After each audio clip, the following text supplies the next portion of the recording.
Namo Sangyang Adi Budaya, Namo Buddhaya. Halo Ananda semua, apa kabarnya hari ini? Teacher berharap Ananda semua dalam keadaan sehat dan bahagia. Nah Ananda semua, jumpa kembali bersama Teacher Jumadi dalam pendidikan agama Buddha dan Budi Pekerti. Ananda semua, pada pertemuan ini kita akan membahas tentang kelompok umat Buddha, yang mana pada hari ini kita akan kembali melanjutkan kelompok umat Buddha kewiharaan yang dinamakan sebagai Pabajita, yang terdiri atas biku, bikuni, samanera, dan samaneri. Di pertemuan yang sebelumnya, teacher telah membahas tentang samanera dan samaneri, sehingga pada hari ini kita akan melanjutkan pembahasan kita tentang biku dan bikuni. Namun sebelum itu, teacher ingin Ananda semua mengerti dan memahami tentang tujuan pembelajaran yang kita lakukan pada hari ini. Dan tujuan pembelajaran kita pada hari ini yaitu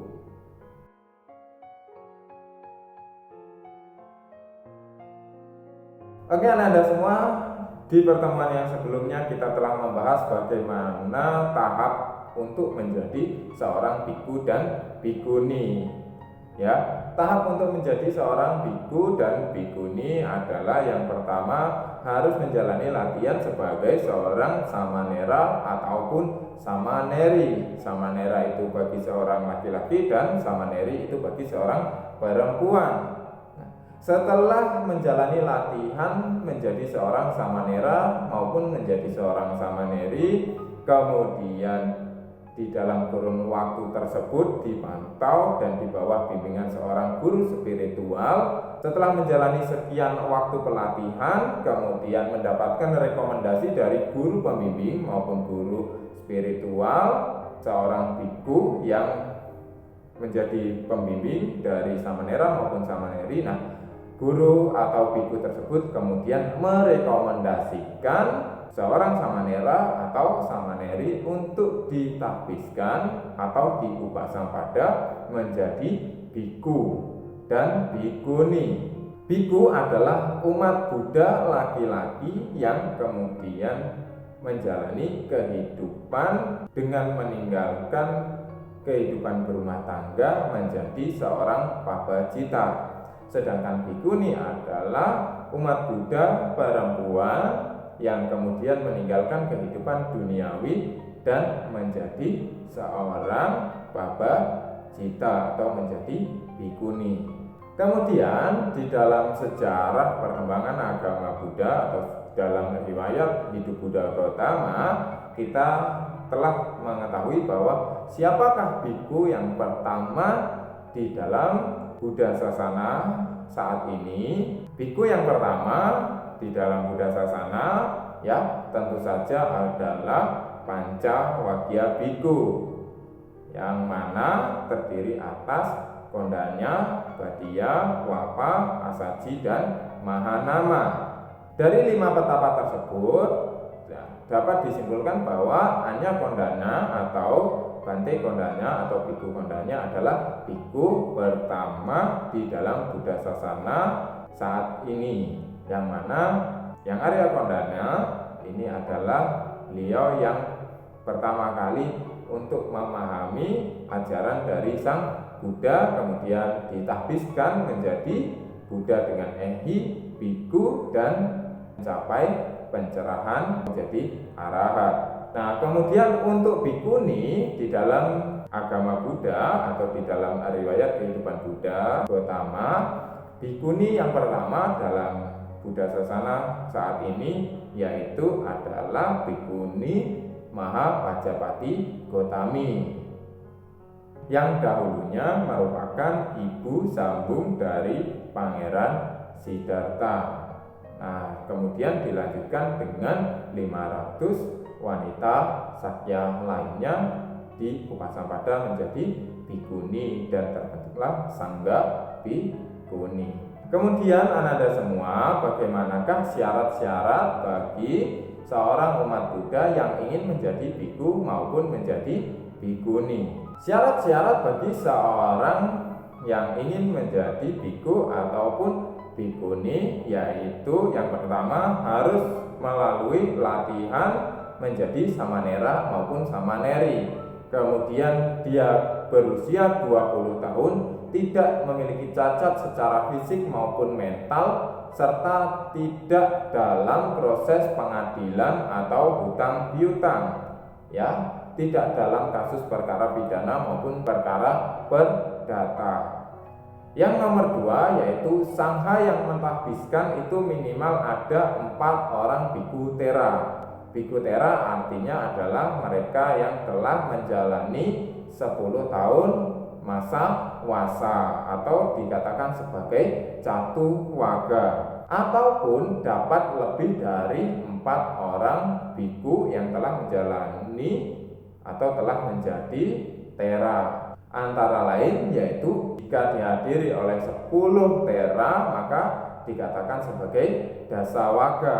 Kalau dihadiri oleh 5 biku yang telah mencapai tingkat tera maka dikatakan sebagai pancawaga, dan jika dihadiri oleh 20 biku tera maka dikatakan sebagai wisati waga.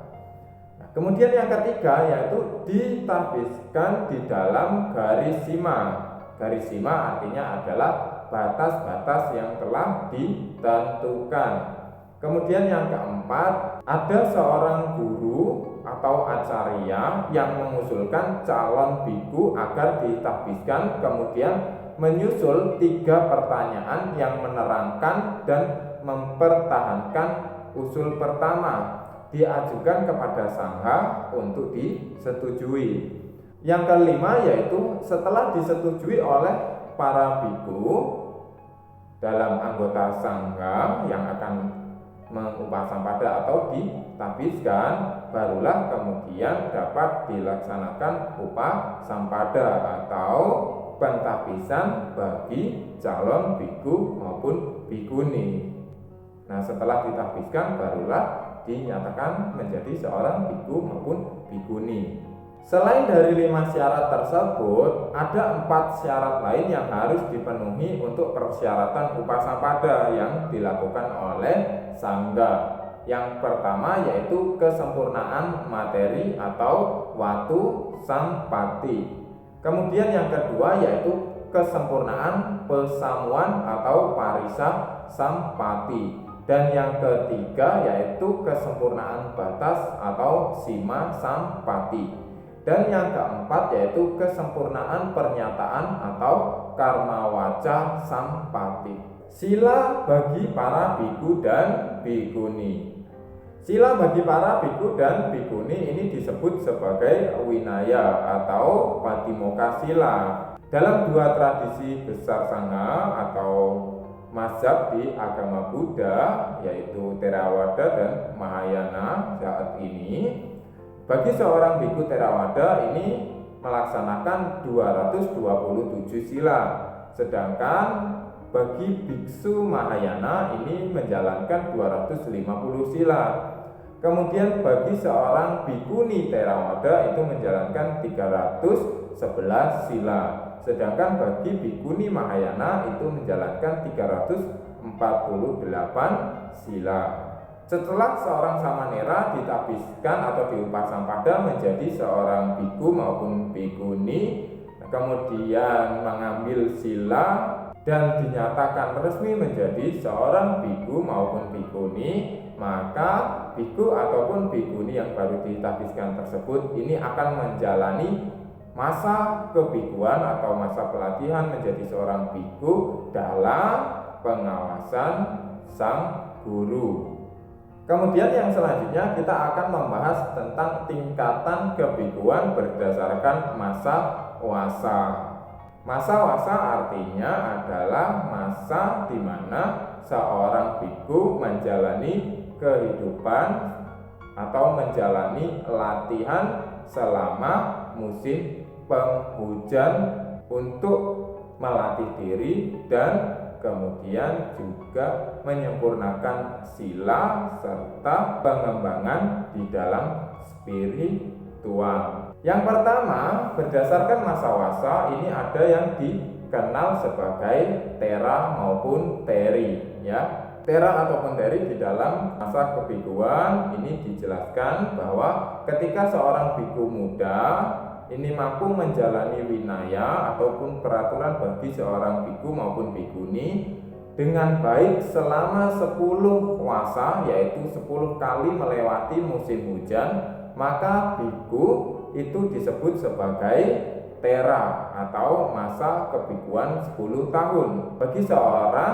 bikuni berarti dia disebut sebagai teri. Dalam tradisi Mahayana ini disebut sebagai stawira. Ketika di Theravada disebut dengan tera, maka di tradisi Mahayana itu disebut sebagai stawira. Nah, seorang tera atau seorang biku yang telah menjalani 10 tahun masa wasa ini bisa untuk mengambil murid atau menjadi guru pembimbing bagi para samanera ataupun samaneri maupun bagi biku muda lainnya. Kemudian yang kedua yaitu mahatera ataupun mahateri. Nah, seorang tera yang mampu menjalani winaya baik selama 10 masa wasa lagi, maka dia akan mendapatkan gelar mahatera. Jadi seorang tera dia telah menjalani 10 tahun masa wasa, kemudian dia melanjutkannya lagi menjalani masa wasa atau menjalankan winaya dengan baik selama 10 tahun lagi dengan jumlah berarti 20 tahun masa wasa, maka dia dikatakan sebagai mahatera dalam tradisi Theravada. Kemudian dalam tradisi Mahayana disebut sebagai mahastawira. Ananda semua patut dan perlu untuk dipahami bahwasanya menjadi seorang samanera maupun samaneri atau menjadi biku maupun bikuni ini bukanlah ditentukan oleh takdir dan juga ditentukan oleh sosok di luar diri kita. Tetapi untuk menjadi samanera, samaneri ataupun menjadi biku maupun bikuni ini merupakan panggilan diri atau dari diri sendiri, bukan berasal dari kodrat atau takdir, tetapi dapat diukur secara logika berpikir bahwa menjadi samanera, samaneri atau menjadi biku, bikuni adalah suatu pilihan dari diri sendiri, bukan dari orang lain, bukan juga karena paksaan, tetapi harus dari diri sendiri. Artinya adalah diri sendiri yang memilih dan bukan dari suruhan orang lain, karena hidup ini kita yang menentukan. Dan kemudian Ananda semua, untuk di kehidupan saat ini khususnya di Indonesia ini tidak banyak biku maupun bikuni atau samanera, samaneri. Ananda bisa lihat bagaimana beberapa wihara itu tidak didiami atau tidak ditempati oleh seorang biku, bikuni maupun samanera, samaneri. Hal ini kenapa? Karena jumlah biku maupun bikuni maupun samanera dan samaneri di Indonesia ini tidak banyak atau terbatas. Untuk itu sangat diharapkan bagi kita, khususnya Ananda, ini mampu dan semoga memiliki keinginan untuk menjalani kehidupan sebagai samanera, samaneri dan biku maupun bikuni. Kenapa? Karena Ananda semua, tidak semua orang itu mau dan mampu untuk menjalani kehidupan, meninggalkan kehidupan berumah tangga menjadi biku, bikuni maupun samanera dan samaneri, ya. Meninggalkan kehidupan berumah tangga, kenyataannya ini kalau dikatakan secara jujur tidak semua orang dapat melakukannya, apalagi dengan tugas-tugas yang harus diemban, kemudian sila-sila yang harus dilaksanakan untuk senantiasa menjaga, melestarikan Buddha Dharma atau Buddha Sasana. Nah, jadi Ananda semua, dengan Ananda semua mengerti bahwa jumlah biku yang tidak banyak, jumlah samaneri yang tidak banyak, dan tidak banyak dari kita yang mau ataupun mampu untuk menjadi biku maupun bikuni, maka kita sebagai umat perumah tangga atau sebagai umat garawasa, upasaka, upasika maupun pandita harus senantiasa mendukung dari para samanera dan samaneri dalam menjalani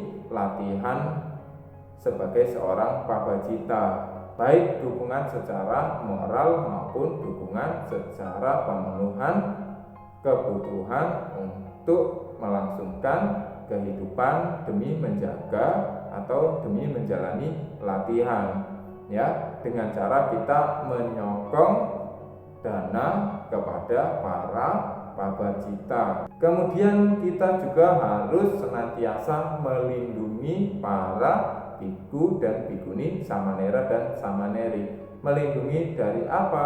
Melindungi dari bahaya fisik maupun dari bahaya non fisik, dari celaan, dari hinaan dan lain sebagainya. Kita sebagai umat berumah tangga atau umat garawasa harus senantiasa berkolaborasi, bekerja sama di dalam memajukan Buddha Dharma dan menjaga Buddha Sasana, agar kita sebagai umat berumah tangga ini mampu melaksanakan tugas dan tanggung jawab kita masing-masing. Nah, Anda semua, demikianlah apa yang dapat teacher sampaikan untuk pertemuan kita kali ini tentang biku dan bikuni. Semoga Anda semua mampu untuk mengerti, memahami, dan melaksanakan apa yang telah teacher sampaikan, dan kemudian Anda semua mampu untuk melaksanakan dan menteladani hal-hal baik yang telah teacher sampaikan melalui pertemuan kita hari ini tentang biku dan bikuni. Dan teacher akhiri dengan sapisata Bhavantu Sukhitata. Semoga semua makhluk hidup berbahagia. Satu. Namo Sang Hyang Adi Budaya. Namo